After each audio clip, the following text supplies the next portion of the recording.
আমাদের দুনিয়াতে যদি বন্ধু থাকে,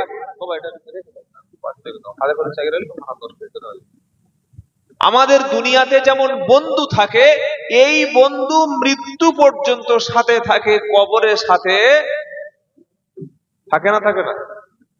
কবরে বন্ধু যায়। মিনহা খলাকনাকুম ওয়া ফিহা নুঈদুকুম ওয়া মিনহা নুখরিজুকুম তারাতান তারাতান উখরা।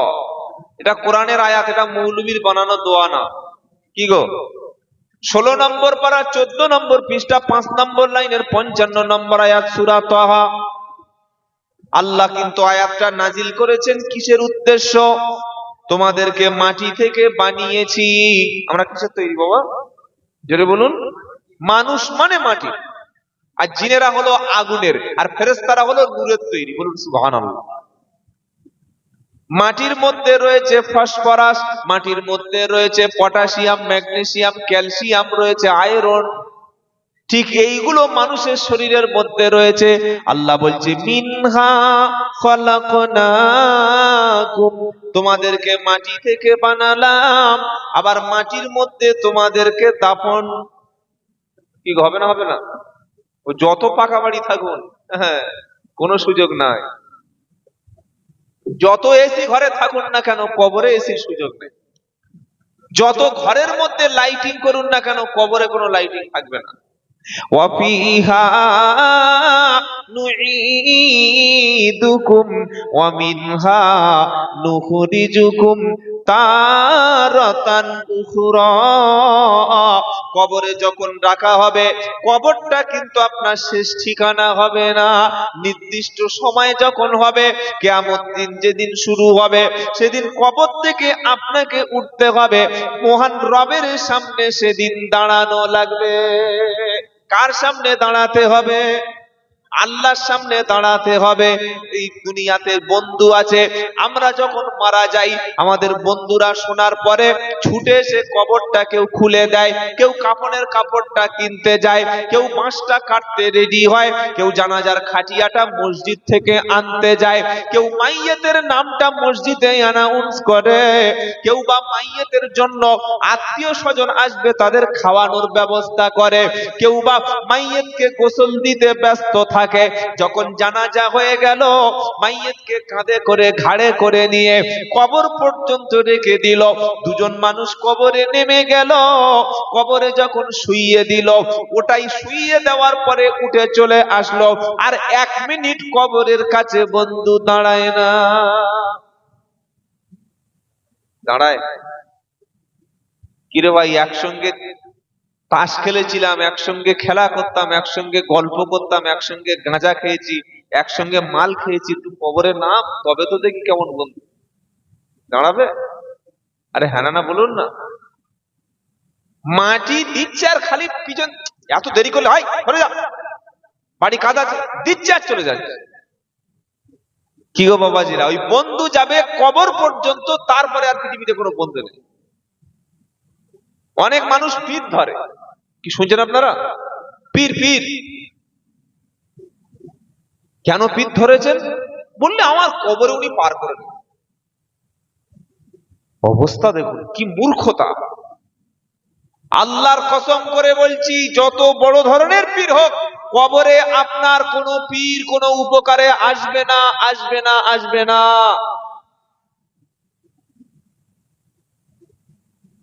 প্রচুর মহিলারা আছে যারা শিরক করে, প্রচুর মহিলারা কিচ্ছু হলে মাজারে মান্নত করে। তবে আপনাদের এলাকায় মাজার টাজার নেই? আশেপাশে মাজার নেই? আছে? এমনও মাজার আছে যে মাজারের মধ্যে কোনো লাশ নাই। আমার বাড়ি থেকে 3 কিলোমিটার দূরে একটা মাজার আছে, তার নাম হচ্ছে বদর পীর বাবা। বদর পীর। একদিন গেলাম, দেখি কেমন পীর সাহেব। গিয়ে দেখি, জিজ্ঞাসা করলাম এখানে পীর সাহেব কই? বললে ওই কবর, ভিতরে সব বসে বসে গাঁজাটা। তো কবরটা দেখো, বললে কোনো কবর টবর নাই, একটা গম্বুজ করে রেখেছে, বছরে মেলা হয় আর ওখানে সবসময় গাঁজার ব্যবসা চলে। চিন্তা করুন, আপনি ভাবুন। মানুষ পীরের উপরে ভরসা করে নামাজ ছেড়ে দিচ্ছে, পীরের উপরে ভরসা করে কোরআন ছেড়ে দিচ্ছে, পীর সাহেবের উপরে ভর করে দান করা ছেড়ে দিচ্ছে, পীর সাহেবের উপরে ভরসা করে নফল নামাজ পর্যন্ত ছেড়ে দিচ্ছে, পীর সাহেবের উপরে ভর করে মসজিদ ছেড়ে দিচ্ছে। বলছে খাজা বাবা আছে আবার নামাজ কি?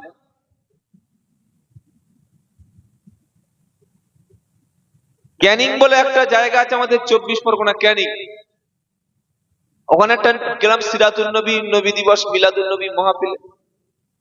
একটা লোক বলছে হুজুর আমি বছরে একবার করে আজমিরে যাই। কি করেন? বলে 1 বছরের খাজনাটা দিয়ে আসি। চিন্তা করতে পারছেন? নামাজ বলে আমি এত বড় পীর সাহেবের ধরে রেখেছি, আমার নামাজ লাগবে? কি গো, সাহাবারা ধরেছিলেন নবীকে, সাহাবারা নবীর হাতে হাত দিয়েছে, কোন সাহাবা নামাজ কাজা করেনি, কোন সাহাবা একটা সুন্নাত পর্যন্ত ছেড়ে দেয়নি, কোন সাহাবারা নফল ইবাদত পর্যন্ত বাদ দেয়নি। আল্লাহ নবী যেটা করেছেন, যেটা করতে বলেছেন, যেটাকে সমর্থন করেছেন, প্রত্যেকটি সুন্নাত সাহাবারা আমল করেছে। আর ইবাদত করতে হবে আল্লাহর খুশির জন্য, নবীর তরিকা অনুযায়ী করতে হবে। নবী 10 জনকে দুনিয়াতে জান্নাতের সুসংবাদ শুনিয়েছে। আবু বকর জান্নাতি, উমর ফারুক জান্নাতি, উসমান জান্নাতি, হযরতে আলী জান্নাতি রাদিয়াল্লাহু আনহুম আলাইহিম আজমাইন, আরো 6 জন 10 জন সাহাবা জান্নাতি, এমন জান্নাতি যাদের নাম ঘোষণা করেছে, তারপরেও তারা নামাজ ছেড়ে দেয়নি। দিয়েছে কেউ নামাজ ছেড়ে দিয়েছে? আর এখন তো হজ করে এসে খালি 5 ফুট লম্বা, আর পাঞ্জাবিটা হজ থেকে না 5 ফুট 4 ইঞ্চি এরকম ঘুরিয়ে নিয়ে হাঁটছে। কি রে, হাজি সাহেবের চাইতে পাঞ্জাবি বড়, দেখেছেন না? হাজি সাহেব এত বড় পাঞ্জাবি, বললে আরো লম্বা হোক, ও 60 বছর হয়ে গেছে, আরো নাকি লম্বা হবে, এত বড় পাঞ্জাবি পরে ঘুরেছে। বাচ্চাদের মুসলমানি হলে লুঙ্গি ধরে হাঁটে না? কথা বলে কি গো, আপনার মুসলমানি হয়েছে সবার মোটামুটি? বাচ্চাদের খাত না হলে দেখবেন লুঙ্গি এরকম গলার কাছে ধরে উঁচু করে হাঁটে, তো ঘষলে খেয়ে পড়ে যাবে। তো হাজি সাহেব হজ করে এসে মুসলমানির মতো দেখি লুঙ্গি পাঞ্জাবি উঁচু করে হাঁটছে। ওই জামার বহর বাড়িয়েছে কিন্তু ঈমান বাড়াতে পারে। হজ করে ঘুরে এসছে, কোরআন শরীফ শিখতে পারে। হজ করে ঘুরে এসছে, মসজিদে আউয়াল তাকবীরে উলার সঙ্গে নামাজটা ছেড়ে যাচ্ছে। হজ করে চায়ের দোকানে হজের গল্প করতে করতে জোরে নামাজ পড়ে। এই হজ কাজে লাগবে? হাজি তো সে কাবা শরীফ থেকে ঘুরে এসে একটা ওয়াক্ত জামাত কাজা করে না। যে হাজি সাহেব সে যে রাস্তা থেকে চললে উনি মক্কায় গিয়ে দেখে আসে নাই যে প্রত্যেকটা নারী মুখ নিচু করে চলেছে, প্রত্যেকটা পুরুষ মাথা নিচু করে চলেছে। হাজি সাহেব হজ থেকে ঘুরে এসে চায়ের দোকানে মেয়েদের দিকে তাকিয়ে থেকে চায় খায় কি করে? আগে চায়ের দোকানে ছিল শুধু চা করতো, তারপরে দেখলো চা জগা বিক্রি করে ওরা চালাক, বললো শুধু চা হয় না, কোনো তুই একটা বড় এলসিডি লাগিয়ে দাও। তারপর দেখছে এলসিডি তে হচ্ছে না, বললে এবার বউকে চায়ের দোকানে বসিয়ে দাও। কি গো, আছে? হ্যাঁ, ওরা দায়ুস, হয়তো সেই জ্ঞানটা ওদের নাই। যারা স্ত্রীকে চায়ের দোকানে বসিয়েছেন, কাল সকাল থেকে আল্লাহর কষ্টে আল্লাহর জন্য তওবা করে ফিরে আসুন। আপনার স্ত্রী হচ্ছে আপনার পবিত্র আমানত। আপনি আপনার স্ত্রীকে ব্যবসার পণ্য বানাবেন না, আপনার স্ত্রীকে দোকানে বসিয়ে কাস্টমারের মনোরঞ্জন করবেন না। যেহেতু আপনি মুসলমানের ছেলে, আপনার বাপ মুসলমান, মূল্যে আপনাকে মাটি দিতে হবে। আপনার স্ত্রীর মুখ দেখবে পাড়ার পুরুষ, তারা চা খাবে, আপনার স্ত্রীর সঙ্গে গল্প করবে। 10 টাকা দিচ্ছে, ও ভাবি 10 টাকা রাখো, কেন? বুঝতে পারছেন না? হাত দেওয়ার সময় কি করছে হাতটা? ও ভাবি 10 টাকা, বুঝে নাও। কি গো বাবাজিরা, আল্লাহ আল্লাহ ভাইরা, আল্লাহ আমাদের হেফাজত করুক, সকলে জোরে বলুন আমিন। তো বন্ধু কবর পর্যন্ত গেল, ওখানে বন্ধু সম্পর্ক শেষ হয়ে গেল। কোরআনকে বন্ধু বানান, ইনশাআল্লাহ ইনশাআল্লাহ ইনশাআল্লাহ। যারা কোরআনের সাথী হতে পেরেছে, কোরআনের বন্ধু হতে পেরেছে, মরণের সময় এই কোরআনটা তাদের কাজে লাগবে। বলুন সুবহানাল্লাহ। ফজরে কোরআন, জোহরে কোরআন, আসরে কোরআন, মাগরিবে এবং এশায়ে কোরআন, রাত্রে বেলা তাহাজ্জুদে কোরআন, ঘুম পেয়ে গেছে কোরআন তেলাওয়াত করছে। তেলাওয়াত করতে করতে যখন মৃত্যুর সময় এসে যায়, এরকম পবিত্র অবস্থায় যাদের মৃত্যু এসে যায়, আল্লাহর ফেরেশতারা পবিত্র ঈমানদার ব্যক্তিদেরকে সালাম দেবে। বললে দলিল কি আছে? এবার কোরআনটা খুলতে হবে। পারা নাম্বার 14, সূরার নাম সূরা নাহাল, আয়াত নাম সূরার নাম নাহাল, আয়াত নাম্বার 32। আল্লাহ বলছেন আল্লাযীনা তাতাওয়াফাহুমুল মালাইকাতু তাইয়্যিবিন সালামুন আলাইকুম উদখুলুল জান্নাতা বিমা কুনতুম তা'মালুন। সুবহানাল্লাহ বিহামদিহি সুবহানাল আযীম। আল্লাযীনা যারা তাতাওয়াফাহুমুল মালাইকাতু তাইয়্যিবিন, যার মরণের সময় পবিত্র অবস্থায় মরে, পবিত্র অবস্থায় মালাকুল মউত যার রূহটা জান কবজ করে, মুখে দাড়ি রেখে, মাথায় টুপি রেখে, 5 ওয়াক্ত নামাজ পড়ে, কোরআন পড়ে একজন ব্যক্তি মৃত্যু বিছানায় শুয়ে গেছে, আর একজন মাল খেয়ে মরে যাচ্ছে। দুজনের মৃত্যু কি এক? জোরে বলুন। একজন রাত্রে বেলায় 100 বার ইস্তেগফার পড়ে ঘুমিয়েছে, ওই রাত্রে মালাকুল মউত এসেছে, এর মৃত্যু যেমন হবে। আর একজন পাগলু দেখতে দেখতে, ডান্স দেখতে দেখতে, সিরিয়াল দেখতে দেখতে ঘুমিয়েছে, ওই রাত্রে বেলা যদি মালাকুল মউত আসে, দুজনের মৃত্যু কি একই কোয়ালিটির হবে? হবে? একজন ছেলে রাত্রে বেলায় ইয়াসিন পড়ে ঘুমিয়েছে, আর একজন পাবজি খেলে, ফ্রি ফায়ারও খেলে ঘুমিয়েছে, দুজন কি একইভাবে মরণ হবে? একজন এশার নামাজ জামাতে পড়েছে, জামাত থেকে নামাজ পড়ে বাড়িতে এসে হালাল খাদ্য খেয়ে ওযু করে কিবলামুখী হয়ে দরুদ পড়তে পড়তে, কোরআন শুনতে শুনতে ঘুমিয়েছে, এটার মৃত্যু যেমন হবে। আর একজন বিড়ি টানতে টানতে, সিগারেট খেতে খেতে মরণ যখন এসে গেছে, দুজনের মরণ কিন্তু একই। জোরে বলুন।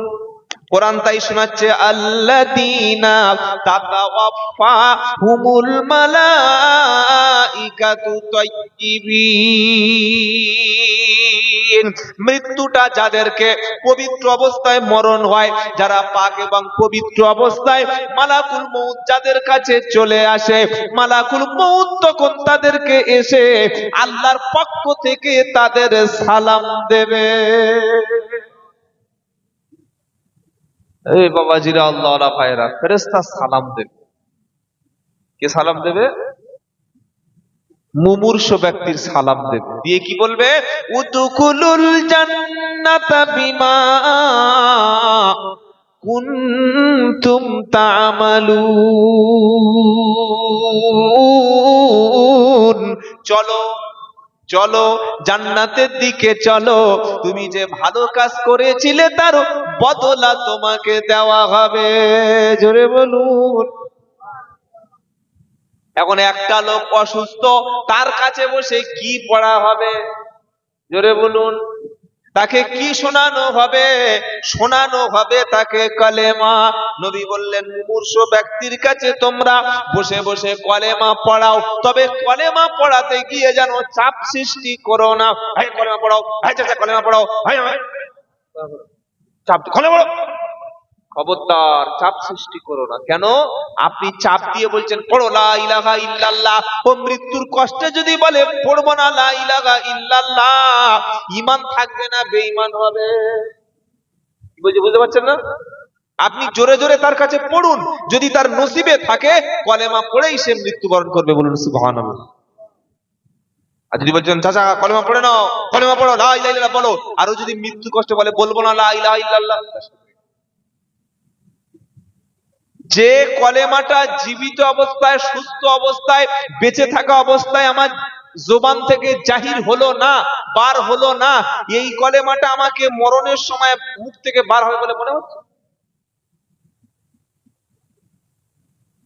বাবাজিরা, আল্লাহরা, ভাইরা, তাই কলেমার সাথীদের সঙ্গে এখনো সময় আছে, পাটা মিলিয়ে দাও।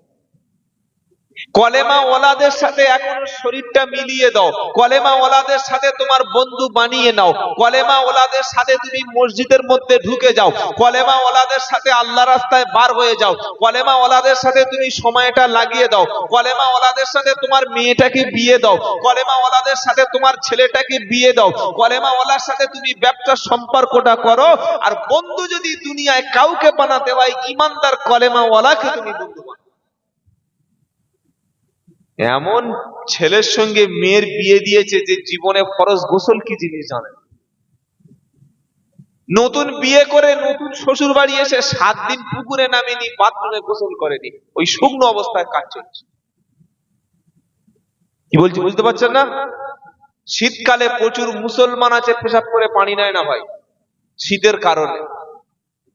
পানি নিলে কারেন্টটা শর্ট মারবে। কি বুঝলেন? তো পানি যদি না নাও, অন্তত টিস্যু পেপার ঢিল ফিল নাও। শীতকালে ঝামেলায় গিয়ে লাভ নাই। মরে গেছে তখন তাকে গোসল দিচ্ছে, আর গোসল দেওয়ার সময় সকলে কলেমা পড়ছে, আশহাদু আল্লাহ ইলাহা ইল্লাল্লাহ। চুপ। কোথাকার কলেমা কোথায় দিচ্ছে দেখ। ছেলে কলেমা কি জানে? নিজে বুকে হাত দিয়ে বলুন, আমি দাঁত বার করতে বলিনি। আমার ছেলে আমার মেয়ে এখনো কলেমা জানে না, নামাজ জানে না। অথচ নামাজ, কলেমা, ঈমান, পবিত্র পরেজগার শেখানো, সুন্নাত শেখানো বাপের জন্য, সন্তানের জন্য বাপকে শেখানো ফরজ ছিল। ছেলে যদি মাধ্যমিক পরীক্ষায় নাম্বার কম পায়, বাপের মাথা হ্যাং করে। মেয়ে উচ্চ মাধ্যমিকে 2টো সাবজেক্টে ফেল করলে মেয়ের মায়ের মাথায় চিন্তা ঢুকে যায়। আর ছেলে জুমার নামাজের সময় বসে বসে মসজিদের পাশে পাবজি খেলছে, ফ্রি ফায়ার খেলছে, 5 বাগানে বসে বসে গাঁজা টানছে, ওই বাপের কোনোদিন চিন্তা হয়নি তো? কি গো, চিন্তা আছে? তাই যদি বন্ধু হতে চাও, কোরআন ওয়ালাদের, কলেমা ওয়ালাদের বন্ধু হও। হবো ইনশাআল্লাহ, হবো ইনশাআল্লাহ।